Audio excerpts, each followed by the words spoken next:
Alors, salut à tous. Aujourd'hui, nous allons parler du métavers. C'est quoi le métavers? À quoi sert le métavers? D'où vient le métavers? Qui a créé le métavers? Je répondrai à toutes ces questions dans quelques instants et en moins de 10 minutes. Donc, allons-y. Alors, commençons par la source, hein. Commençons par l'origine. D'où vient le métavers? Le métavers, en fait, ça a été créé à partir d'un livre. Ce livre-là s'appelle Le Samouraï virtuel. C'est un livre qui a été écrit par Neal Stephenson. C'est un roman de science-fiction qui est sorti en 1992, écrit par Neal Stephenson. Et dans ce livre-là, l'auteur est en train de décrire comment un être humain pourrait vivre dans un environnement virtuel tout en ressentant des émotions et des sentiments. En plus de ce livre-là, en plus de ce roman, nous pouvons également parler du film de Steven Spielberg, Ready Player One, c'est le titre du film, qui est sorti en 2018. Ce film également, est un film qui parle un peu de la vie qu'un être humain pourrait avoir dans un monde virtuel. Donc je vous invite à regarder, à vous informer sur ces deux notions, c'est-à-dire à lire le livre de Neal Stephenson et à regarder le film de Steven Spielberg afin de vous imprégner un peu de la chose et de l'idée. Donc en gros, aujourd'hui, et depuis quelques années d'ailleurs, beaucoup de scientifiques se basent sur ces deux éléments afin de créer des ressources technologiques liées au métavers. En fait, ces deux éléments, que ce soit le livre ou le film, mais beaucoup plus le livre, ces deux éléments sont considérés comme étant le cahier des charges du métavers. Donc en gros, voilà. Maintenant, il y a quelqu'un en particulier qui s'intéresse de façon assez impliqué. Il s'intéresse au métavers. Cette personne-là, c'est Mark Zuckerberg. Bon, c'est quelqu'un qu'on ne présente plus aujourd'hui. Mark Zuckerberg est le créateur de Facebook, la célèbre application Facebook. Et l'idée, en fait, de Mark Zuckerberg est de créer un environnement virtuel, un univers virtuel 3D, ou qui ressemble à la 3D, qui recrée de façon identique et presque parfaite tout ce qui se passe dans le monde réel de nos jours. Donc en fait, selon Mark Zuckerberg, à travers un hologramme ou un avatar, un être humain pourrait être capable de se téléporter n'importe où dans le monde. Et ensuite, lorsqu'il se téléporte, il débarque dans un environnement virtuel appelé métavers, et à l'intérieur de ce métavers, il pourrait être capable d'effectuer toutes les tâches, toutes les activités qui existent de façon réelle. Aller jouer au football avec des amis, aller à la piscine, participer à une réunion au boulot tout en étant à la maison, aller voir un film, aller au restaurant, bref. Tout ce que vous pouvez imaginer pourra être réalisable dans un métavers de façon virtuelle. Et ce métavers-là est constitué aujourd'hui comme l'Internet de demain. Donc ne soyez pas surpris que dans quelques années, le métavers soit très répandu. Ensuite, Mark Zuckerberg, tellement il est engagé, il a décidé de mettre les fonds qui vont avec. Déjà, il est milliardaire. Donc pour lui débloquer 50 millions de dollars, pour lui c'est rien.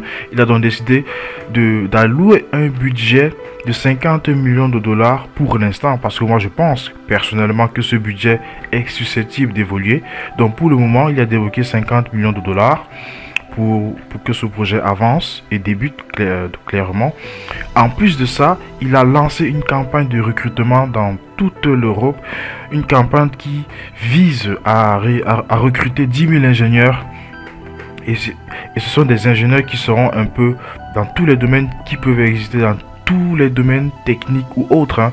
C'est-à-dire un peu dans l'informatique, dans la mécanique, dans la robotique, dans l'électronique, et même des ingénieurs liés à la gestion de projet. Bref, il a vraiment essayé d'élargir son champ d'action dans ce recrutement.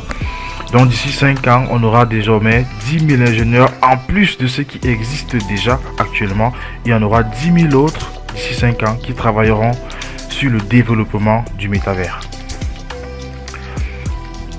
Donc, grâce à cet engouement qu'a le métavers aujourd'hui, Facebook, notamment Mark Zuckerberg, a décidé de changer de nom de société. Parce qu'avant, on avait le groupe Facebook. Le groupe Facebook était le groupe suprême qui était constitué de plusieurs sous-sociétés.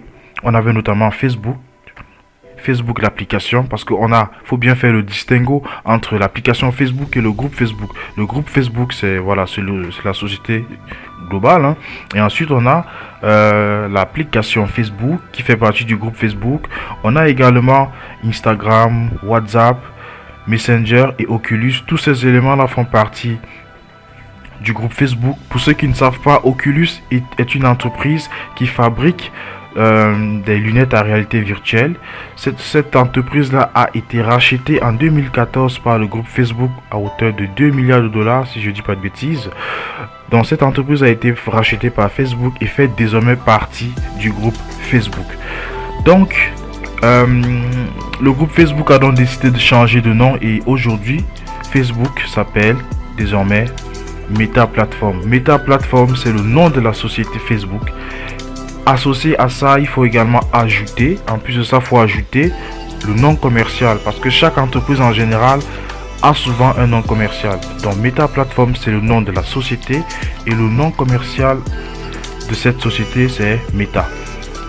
J'imagine pour ceux qui se sont un peu renseignés, savent que on parle beaucoup de Meta en ce moment, mais sachez que le nom commercial c'est Meta, mais le nom du groupe, le nom de la société c'est Meta Platform. Donc retenez bien ceci, ne soyez pas surpris demain, renseignez-vous, informez-vous, c'est très important parce que la technologie évolue très rapidement à une vitesse très exponentielle. Donc je vous invite vivement à vous renseigner là-dessus et vous faites bien de tomber sur cette vidéo. Donc comment est-ce qu'on pourra accéder à un métavers? Comment est-ce qu'on pourra accéder à cet univers virtuel? Comment est-ce qu'on pourra être capable de partager des bons moments avec nos amis à distance sans toutefois avoir besoin de se déplacer? C'est vrai, on le faisait déjà via les réseaux sociaux, mais c'était pas vraiment ressenti de façon réelle, quoi, tel que l'explique Mark Zuckerberg. Donc pour ça, il nous faudra faire le choix entre plusieurs équipements. Premièrement, des lunettes de réalité virtuelle. Donc vous mettez la lunette sur votre tête, sur vos yeux, et ensuite c'est là que vous vivez des moments. J'imagine que ce sera à travers une application qui sera connectée. Ensuite, on pourra également utiliser des lunettes de réalité augmentée. Bon, la réalité virtuelle et la réalité augmentée, c'est deux domaines pas très identiques. C'est vrai que ça se ressemble, on utilise les casques dans les deux domaines, mais c'est pas exactement la même chose. Peut-être je ferai un autre sujet là-dessus pour vous expliquer un peu la différence entre les deux. Donc il faudra également utiliser des lunettes à réalité virtuelle augmentée, pardon. Ensuite, on pourra également utiliser un ordinateur, bien évidemment, ça va de soi.